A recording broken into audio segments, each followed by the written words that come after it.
Best संपावर तोडगा काढण्यासाठी मुख्य सचिवांच्या बैठकीत कोणताही तोडगा निघालेला नाही। मुख्य सचिवांनी बोलावलेली बैठक कोणत्याही तोडग्याविना संपली आहे।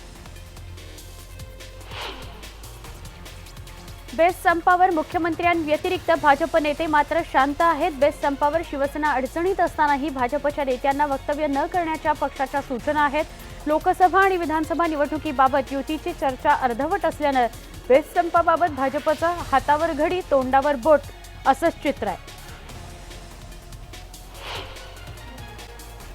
वरळी पाठोपाठ प्रियदर्शनी पार्क परिसरातील कोस्टल रोडच्या कार्यालयावर मनसेने धडक मारली आणि तिथलं काम थांबवलं होतं। मात्र काही वेळाने पुन्हा हे काम सुरू करण्यात आलं।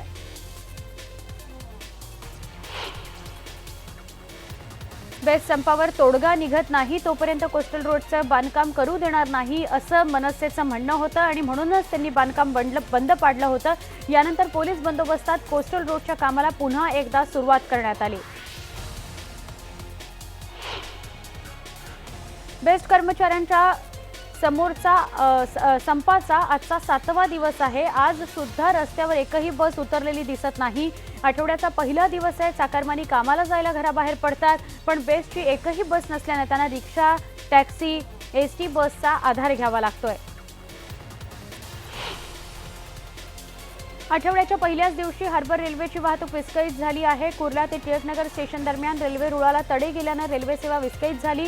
याचा परिणाम सीएसएमटीकडे जाणाऱ्या वाहतुकीवर झाला। मराठा आरक्षणासंदर्भात 21 जानेवारीपर्यंत मुदतवाढीची राज्य सरकारची विनंती हायकोर्टाने नाकारली आहे। तुम्हाला पुरेसा वेळ दिलेला आहे असं म्हणत हायकोर्टाने राज्य सरकारला खडे बोल सुनावले।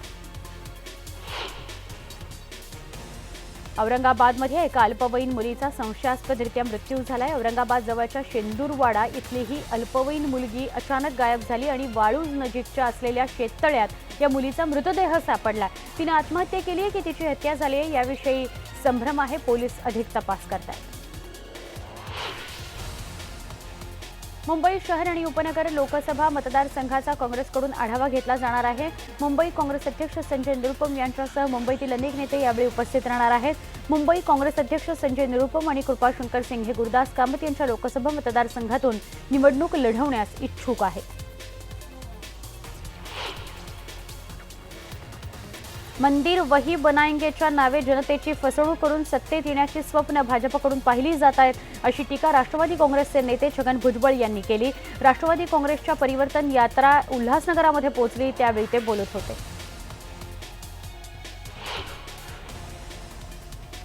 भिवंडीतल्या फेणे गावात एका बैलानं तरुणावर हल्ला केला। या बैलानं तरुणाला शिंगावर उचलून फरफटत नेत खाली फेकलं। या दरम्यान नातेवाईकांनी तातडीनं धाव घेत या तरुणाची सुटका केली।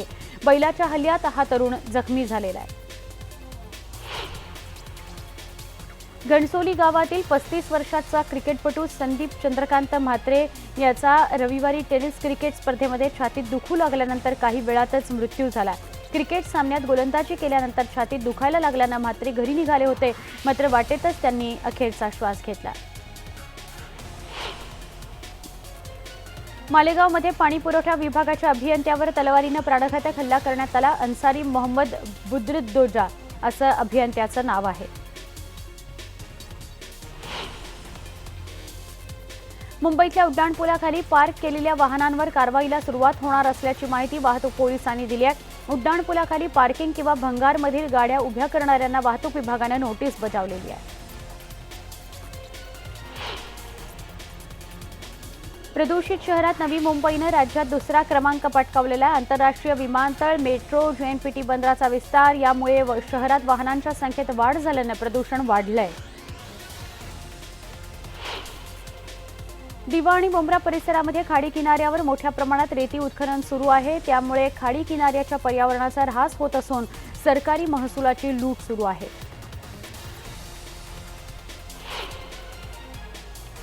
पाणी पुरवठ्याच्या बिलापोटी केडीएमसी आणि 27 गावांकडे एमआयडीसीची तब्बल 307 कोटी रुपयांची थकबाकी असल्याची माहितीच्या अधिकारात माहिती समोर आली आहे। एमआयडीसी परिक्षेत्रातील सुमारे 100 कंपन्यांनीही मोठ्या प्रमाणात पाणी बिल थकवलं असून ती थकबाकी ही कोट्यवधींच्या घरात आहे। मराठी आणि गुजराती ख्रिश्चनांचं श्रद्धास्थान असलेल्या ग्रँट रोड इथल्या इमॅन्युअल चर्चला यंदा 150 वर्ष पूर्ण झाली। काल मोठ्या उत्साहात या चर्चचा वर्धापन दिन पार पडला। पुणे आणि परिसरातील नागरिकांकरता पुढील 183 दिवसांच्या पिण्याच्या पाण्याचं नियोजन करायचं आहे। मात्र धरण प्रकल्पामध्ये 153 दिवस पुरेल इतकाच पाणीसाठा शिल्लक आहे। त्यामुळे पुणेकरांच्या 27 दिवसांच्या पाण्याचं करायचं काय असा प्रश्न उपस्थित होतोय। पुणे महापालिका प्रशासनाने कचरा सेवा शुल्कात वाढ करण्याचा निर्णय घेतलाय। तसंच समान पाणी पुरवठा योजनेअंतर्गत पाणीपट्टीत 15% वाढ करण्याचंही प्रस्तावित आहे। या दोन्ही संदर्भातील निर्णय महापालिकेच्या खास सभेत होणार आहेत। त्यामुळे नव्या आर्थिक वर्षापासून करवाढीचा बोजा पुणेकरांवर पडण्याची शक्यता आहे। पुणे विमानतळाने प्रवासी वाढीत प्रमुख विमानतळांमध्ये 5वं स्थान मिळवलंय। एप्रिल ते नोव्हेंबर या कालावधीतील प्रवाशांची वाढ मागील वर्षीच्या तुलनेमध्ये 14.6% इतकी झाली आहे। पुणे विमानतळावरून दररोज जवळपास 200 विमानांची ये-जा होत असते। सावित्रीबाई फुले पुणे विद्यापीठातील विद्यार्थ्यांच्या सोयीकरता फूड मॉल उभारण्याचा निर्णय विद्यापीठाने घेतलाय। विधी विभागाच्या इमारतीसमोरच्या मोकळ्या जागेत विविध प्रकारचे खाद्यपदार्थ उपलब्ध होणाऱ्या फूड मॉलची निर्मिती केली जाणार आहे। पेट्रोल आणि डिझेलच्या दरात वाढ झाली आहे। आज पेट्रोल 38 पैसे तर डिझेल 52 पैसे प्रति लिटर महाग झालेला आहे। मुंबईत आज पेट्रोलचा दर 75 रुपये 77 पैसे प्रति लिटर इतका आहे, तर डिझेलसाठी 67 रुपये 18 पैसे प्रति लिटर मोजावे लागत आहे। इंजिनिअरिंग किंवा मेडिकल कॉलेजमध्ये प्रवेश प्रक्रिया सगळी प्रणाली ऑनलाईन करण्यात येणार आहे। कागदपत्र छाननीपासून ते अगदी शुल्क भरण्याची सगळी प्रक्रिया सुलभ होणार आहे।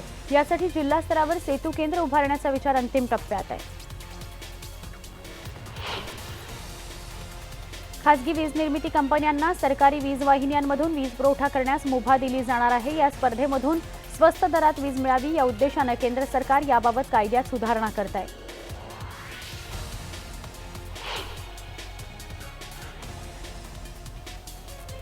भिवंडी परिसरामध्ये धूम स्टाईलने महिलेने दुचाकीवरून आलेल्या एका चोरट्याचा अपघात झाला। जागीच त्याचा मृत्यू झालाय। माणकोली नाका इथून महिलेच्या गळ्यातील दागिने आणि मोबाईल चोरण्याच्या नादात दोघे चोर दुचाकीवरून पोबारा करत होते आणि त्याच वेळी हा अपघात झाला। राज्यभरात भोगीचा सण साजरा केला जातो। कोल्हापूरमध्येही यंदा पारंपरिक पद्धतीने हा सण साजरा केला जातोय। या सणाच्या निमित्ताने तीळ लावलेली बाजरीची भाकरी आणि 5 प्रकारच्या भाज्या एकत्र करून घरोघरी स्वयंपाक केला जातो।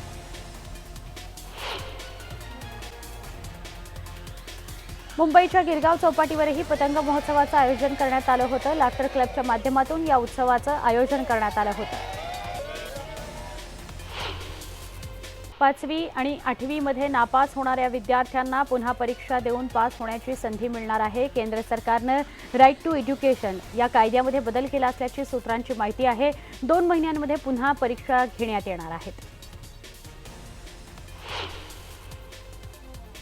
खुल्या वर्गातील आर्थिकदृष्ट्या मागासलेल्या लोकांना सरकारी नोकऱ्या आणि उच्च शिक्षणामध्ये 10% आरक्षण देण्याची आजपासून अंमलबजावणी करणार असल्याचं गुजरात सरकारने जाहीर केलेलं आहे। तिरुपतीच्या बालाजीचं दर्शन सोयीचं व्हावं याकरता तिरुपती रेल्वे स्टेशन पंचतारांकित करण्यात येणार आहे। याची सुरुवात अतिथी विश्रामगृहापासून करण्यात आली असून याचं उद्घाटन केंद्रीय रेल्वे मंत्री पियुष गोयल यांच्या हस्ते करण्यात येणार आहे। गुरु गोविंद सिंग यांच्या जयंतीनिमित्ताने पंजाबमधील सुवर्ण मंदिरामध्ये फटाक्यांची आतषबाजी करण्यात आली। डोळ्यांचं पारणं फेडणारा हा सोहळा पाहण्याकरता भाविकांनी मोठ्या प्रमाणात गर्दी केली होती। हिमाचल प्रदेशमध्ये लोहरी हा सण मोठ्या उत्साहात साजरा करण्यात येतोय। यावेळी हिमाचलचे मुख्यमंत्री जयराम ठाकूर यांनी देखील पारंपरिक नृत्यावर ठेका धरला आणि लोहरीचा आनंद लुटला।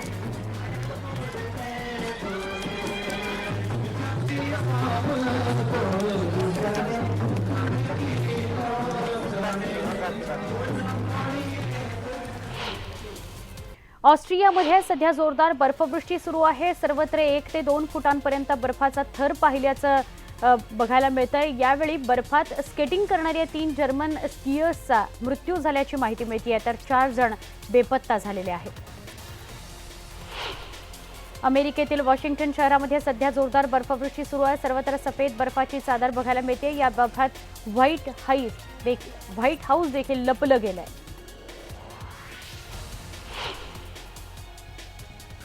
या होत्या दिवसभरातल्या सुपरफास्ट म्हणजेच स्पीड न्यूज. या बुलेटिनमध्ये इथेच थांबणार आहोत. पहा फक्त न्यूज 18 लोकमत.